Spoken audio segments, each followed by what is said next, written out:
Hello friends, माझं YouTube channel Sony ट्युटोरियलवर तुमचं मनपूर्वक स्वागत आहे. आज आपण हम 101 FYBA या बुक्समधून IMP बघणार आहोत 2026साठी मे जून परीक्षेसाठी. अभ्यासाला सुरुवात करण्याआधी तुम्ही माझ्या चॅनलवर जर नवीन असणार तर चॅनलला सबस्क्राईब करा. सबस्क्राईब केल्याने मला आणखी व्हिडिओ बनवण्यासाठी प्रोत्साहन मिळते.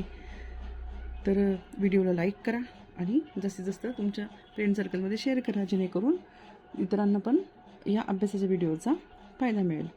आता मी तुमचं आधी 101 हम घेतलं होतं IMP. ते पहिलं पुस्तक होतं, ज्यात की कार्यपुस्तिका होती ती. दुसरं पुस्तक अजून एक हे हम 101 मानव विद्याधिष्ठान अभ्यासक्रम. हे अभ्यासक्रमचं पुस्तक आहे आणि ते कार्यपुस्तिका होती. दोघी पुस्तकं सेम, कोड नंबर सेम आहे, पण त्यात थोडा फरक आहे. तर चला आता आपण हममधून IMP बघू, परीक्षेला कोणकोणते येतील ते.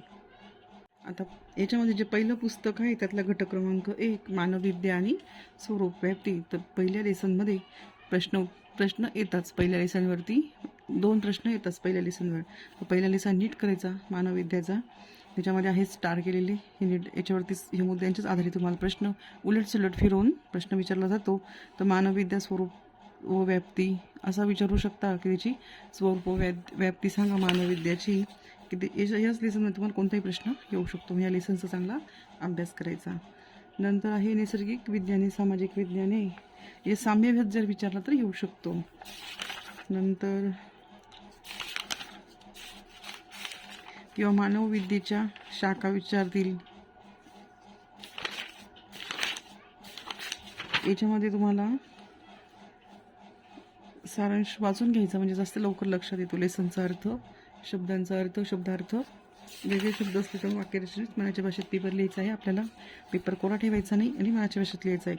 कॉपी करायची अजिबात नाही. मनाच्या भाषेत भरपूर मार्क्स मिळतात. नंतर घटक क्रमांक 2 पहिल्या पुस्तकामधलं कलाचे स्वरूप वर्गीकरण. याच्यावरसुद्धा एक प्रश्न येतोच, म्हणून हा सुद्धा नीट करून जायचा. मग याच्यामध्ये हे जे स्टार केलेले आहेत याच मुद्द्यांच्या आधारे तुम्हाला प्रश्न तयार करून विचारले जातात. उत्तरं तेच असतात, फक्त वाक्यरचना प्रश्नांची वेगवेगळी असते. कला म्हणजे काय, त्याची व्याख्या करता येईल का, त्याच्यावर प्रश्न येऊ शकतो. की उपयुक्त कला, ललित कला, आदिम कला, कला आणि कोजा, कारागिरी, कलावंत, हे सर्व असं याच्यावर कोणत्याही मुद्द्यावरती ते तुम्हाला फिरवून प्रश्न विचारू शकता. म्हणून हा दुसरा लेसनसुद्धा नीट करून जायचा. नंतर तुम्ही याच्यामध्ये भरपूर वेगवेगळे टॉपिक्स आहे कलामध्ये. कलेची भाषा वगैरे ते सर्व तुम्ही वाचून जायचं. अवघड काहीच नाही, सोपंच आहे. नंतर याच्यामध्ये आहे सारांश पण नीट करून जायचा. अभ्यासाला वेळ जर दिला तर अभ्यास छान होतो. रोज अभ्यास नियमित करायचा, पुस्तकातून किंवा मी टाकलेल्या व्हिडिओमधून. घटक क्रमांक 3 साहित्य. याच्यामध्ये सुद्धा हे जे स्टार केलेले असतात याच्यामध्ये तुम्ही याच्यावरती वाचून जायचं. तेच पॉईंट्स त्याच्यामध्ये येतात, तर उलटसुलट एक प्रश्न ती येऊ शकतो. नाद तत्व आणि रूपक तत्व याच्यावर विचारलं तर येऊ शकतो. किंवा हे मिथक, प्राक्कथा, वेगळे शब्द विचारून ते प्रश्न विचारतील तुम्हाला. हे टॉपिक लक्षात ठेवून मनाच्या भाषेत मुद्देसूद मांडणी करायची. नंतर आहे पुढचं लेसन आहे चित्रकला शिल्पकला. याच्यावर पण प्रश्न येतोच, म्हणून हा सुद्धा लेसन नीट करून जायचा. याच्यावरती तुम्हाला प्रश्न येऊ शकतो. चित्रकला शिल्पकला, कला व्यवहार. ते आपण अभ्यास जर व्यवस्थित वाचला तर आपण मनाच्या भाषेत सहजरित्या पेपरामध्ये लिहू शकतो. अवघड काहीच नाही आहे, अगदी सोपं आहे FYचा अभ्यास. नंतर अभ्यास केला तर सोपा जाईल, नाही केला तर अवघड जाईल.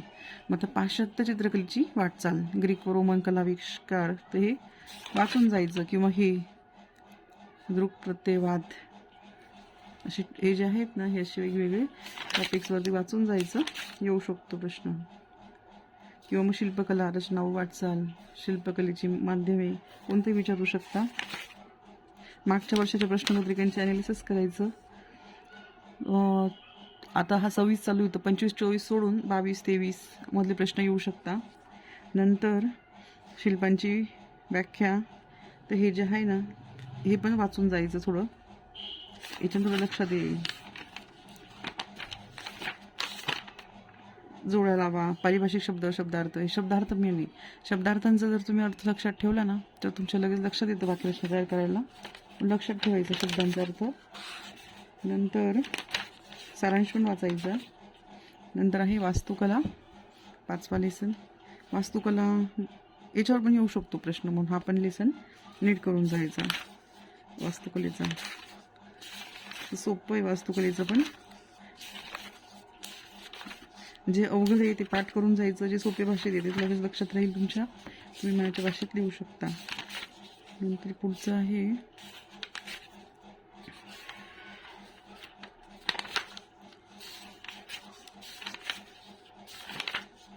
पुढचं आता दुसरं पुस्तक आहे. तर ह्या दुसऱ्या पुस्तकामध्ये याच्यातले पहिल्या आणि दुसऱ्या लेसनवरती हमखास प्रश्न येतो. प्रयोग, निदिष्टित व यंत्रनिष्ठित कला, याच्यातलंच पुस्तक दुसरं.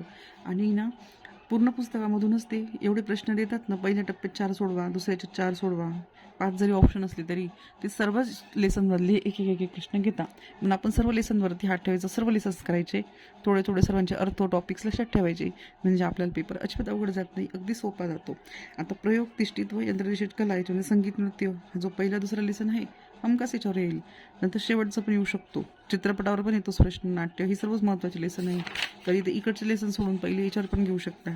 ते एकदम सोपं आहे, आपल्या नियमित जीवनातलं तर आपण आपल्या मनाच्या भाषेत सहजरित्या लिहू शकतो. त्याच्यात काही तेवढं चेक करत नाही शब्द बोर्डाच्या परीक्षेसारखं, तर मनाच्या भाषेत लिहिलेलं चालतं. संगीताची तोंड ओळख, पाश्चात्य संगीत, संगीताविषयी जे काही आहे लेसनवरती स्टार केलेलं, या मुद्द्यानुसार तुम्ही लक्षात ठेवायचे पॉईंट्स. त्यात भरपूर वेगवेगळे व्याख्या व घटकांगे, आकृत्या पण कुठे लक्षात ठेवल्या, काढल्या तर जास्त मार्क्स मिळतात. आकृतीचे स्पष्टीकरण केलं तर, जिथं गरज आहे तिथं आकृती काढायची, जिथं नाही तिथं नाही काढायची. राग संकल्पना,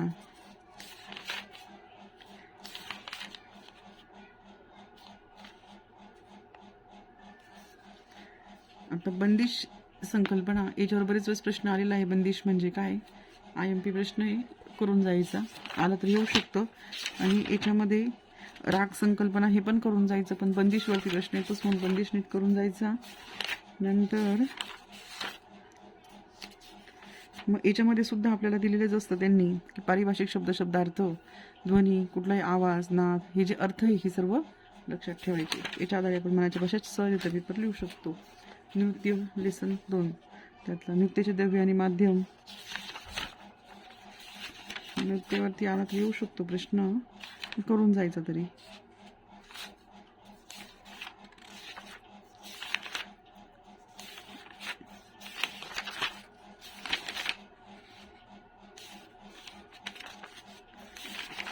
नंतर आहे, आता हे अवघड वाटतं ना, कोणत्याबद्दल लिहिलं आहे, कोण लेखक आहे, कोण काय नाव त्यांचं, ग्रोटोवस्कीचा विचार, मग हे पण करून जायचं, सांगता येत नाही. विचारलं जर कधी अवघड पद्धतीने तर आलं पाहिजे. म्हणजे वेगवेगळे ज्यांची लेखकांची नावं किंवा कोणाची नावं असतात शास्त्रज्ञांचे, ते व्यवस्थित लक्षात ठेवायचे. मुद्दाहून त्यांच्याच नावावरती ते आपल्याला प्रश्न विचारतात फिरून. नाटकाची भाषा व आकृतिबंध, नाही ते नाही येणार. नंतर आहे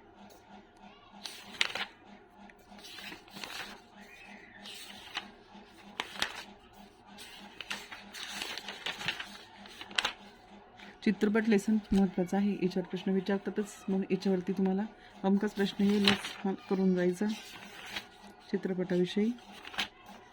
नंतर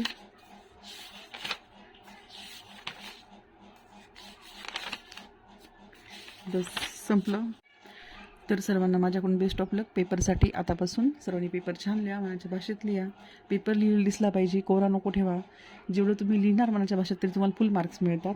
असं काही नाही आहे की तेवढंच बुक्समध्ये जसं आहे तसंच पाहिजे, पण पूर्ण लिहिलं पाहिजे तुम्ही, पेज भरून, उत्तर चांगलं व्यवस्थित छान अक्षरात मुद्देसूद जर मांडणी केली आणि त्यांना जर तुम्ही पेन्सिलच्या साहाय्याने असं खाली अंडरलाईन केली, म्हणजे ठळक याच्यावरती उदाहरण असेच स्पष्ट केलं कोणतीही गोष्ट, तर अजून छान त्याच्यामध्ये मार्क्स चांगले मिळतात.